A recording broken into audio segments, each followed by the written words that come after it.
You just saw someone yawn, and now you're yawning too, right? That's not just a coincidence. It's called contagious yawning. Scientists believe it's tied to empathy and social bonding. Our brains are wired to mirror the actions of those around us, especially people we're close to. It's like an emotional connection that triggers this response. Interestingly, it's not just humans.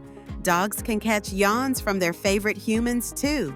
So, the next time you find yourself yawning after someone else, remember, it might just mean you're more empathetic than you realize.